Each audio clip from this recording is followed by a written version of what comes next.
Hey vinyl community, it is time for another episode of The Perfect 10.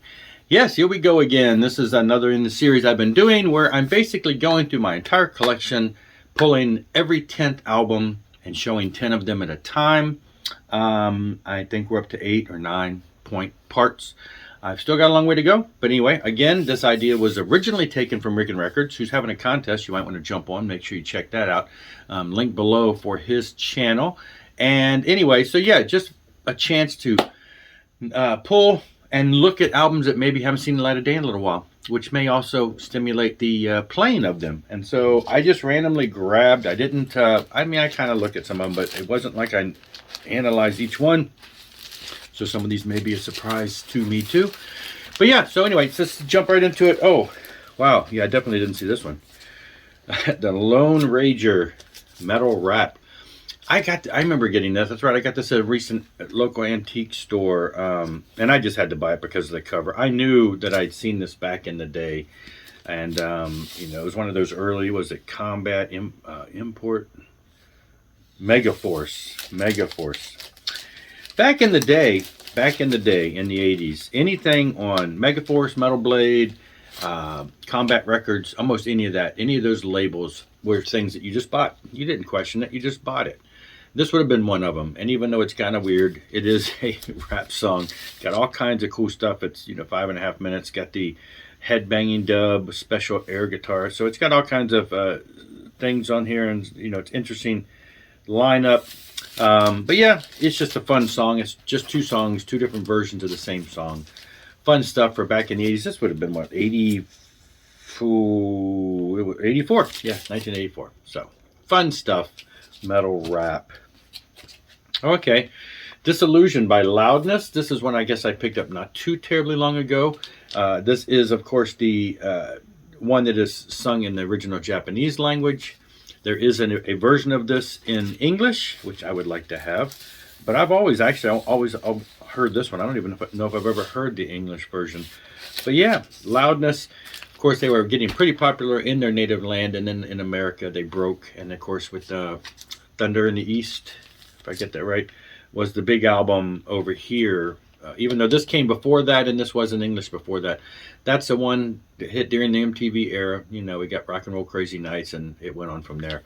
Love their stuff, and this is just some of their early stuff. So, nice. All right, this is the return of MadamX. MadamX were a band, one-off album in the 80s. Here comes a dog plowing through here. And, the Petrucci sisters. So you had Roxy, who later went on drums to be in Vixen, and I believe is still doing that now. Vixen has been playing recently. But it was her and her sister, Maxine, and on guitar. And then they had a singer and a bass player, two guys, and then the singer left, and then Sebastian Bach came in for a bit of time, but they never did really any recording. But there's promo pictures of him out there with MadamX, and then of course it fizzled out, and he went on to do Skid Row, as we know. But he did spend a little time here. So this is 2018. The band got back together, and the original band, original singer, and they put out this album, and it's great. It's great killer stuff. There is a video out there for this, but Monstrosity is the 2018 album. I don't know if they'll do another one. It'd be great. I thought it sounded pretty good. I enjoyed it. I don't even actually have the first one. I need the first MadamX. It's every time I see it, it tends to be a little out of my desired price range. But one day. Power and Passion by MamasBoys. MamasBoys, one of those bands we discovered, I think, in the 80s because of MTV. They did their version of Mama We're All Crazy Now. It was a cool video. Grandma going up the stairs, big rock band, and they got Attic and all that stuff. It was great stuff. And then, went back and picked up this three brothers trio that put out some really good hard rocking stuff. And then they put in a fourth member, got a new singer, and went all radio friendly. Didn't like that album. But the albums with the three brothers that were the earlier stuff, really good stuff, really good hard rocking stuff. Okay, I think, yeah, anyway. Oh, wow, I just saw somebody comment on Discogs about this album. But yeah, Take You Home by Mass. This is the EP, right? It is Yeah, 6 songs, and this is probably, well, I don't know if this is about the time I discovered them. They had an album or two before this, but it was Voices in the Night, the one that came, I believe, right after this, that Michael Sweet produced, and that's what really put them on the radar back in the day for us, because being a Striper fan, Michael Sweet of Striper producing it, and I believe doing some background vocals. It had a real Striper flair to their sound. That really brought us into knowledge about Mass from Massachusetts, and then this album EP became a favorite after that. Since then, I think I've picked up pretty much everything that Mass has done. Their stuff has been reissued recently, so we've been picking up albums and vinyl in the past couple years of reissues and new albums and things along that line. All right, this was one that I got from the Metalhead box, Mercy with Witchburner. It's a Swedish heavy metal doom classic from 1985 with Messiah of Candlemass fame on vocals. So yeah, some early music here that's been reissued. I forget when this was reissued, but it was a couple years ago. Re-release of this. Decent stuff. I need to go back and listen to this again. I remember listening to it a couple times and thinking it was, decent stuff for what it was. And so yeah, great stuff there. Ah, that's funny. There you go. Newest from Metallica. I've listened to it a couple times. I don't hate it. I mean, it's, I think every one of their albums is a little different in of itself, and they play with things. And I think that this has some good classic feel stuff. And when I say classic, obviously I'm not talking first 3-4 album thrashy stuff, but still heavier stuff. Everything from, everything. Got some stuff on there that's probably more of the 90s feel, and then stuff up there from Death Magnetic and all the newer albums. So they still sound like themselves. I thought this was a decent release, so I haven't had any I don't complain about it. So and I guess I got enough Metallica to where I've got another one in the list. So there you go, Garage Days Revisited. I remember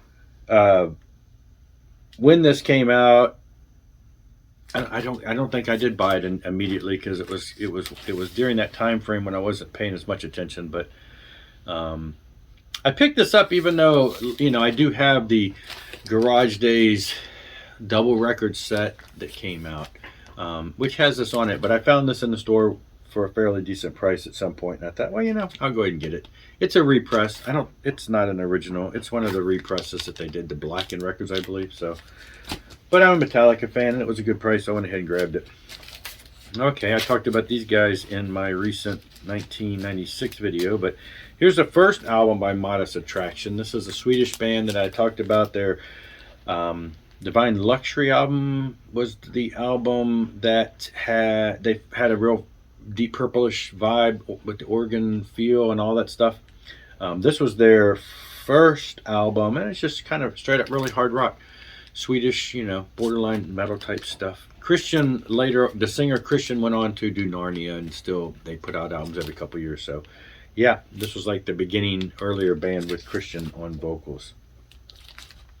And then last but not least, we've got, which version is this? This must be the first one, cover to cover by it's George, NealMorse, Mike Portnoy, and Randy George. So they just go by Morse, Portnoy, George. They've been doing this for years. Over the years, when they're all part of the NealMorse band, have been since early 2000s, and they're in the studio recording albums, and then they're like, hey, and then they kind of do some covers, and then they release 4 or 5 of them. And then at some point they combine them all together and release a CD that had like 2 or 3 different sessions of 3 or 4 songs of covers that they went ahead and put out as an album. And then they did it a couple years later. There's another disc that has a couple more sessions of just random songs that they in the studio they went ahead and recorded versions of. Well, then a couple years ago they reissued them on remastered CD and on vinyl, and there's 3 volumes, 3 double record sets, all on different colors. And this is set number 1, I believe, signed by NealMorse, because first 100 buyers he tends to sign them. And so yeah, they do all kinds of stuff. Where the Streets Have No Name, I'm the Man, Maybe I'm Amazing, Day After Day, just everything. Tuesday Afternoon, I'm Free. It goes on and on and on. There's a whole list here. But yeah, fun stuff. They get to basically cover songs that influenced them, that they've loved over the years, and it's all over the place. I mean, there's, like I say, 3 albums worth, and it's all over the place. So there you go. That is the 10th of the perfect 10 for this session. Thanks for watching. I will see you later. Rock on and rock hard.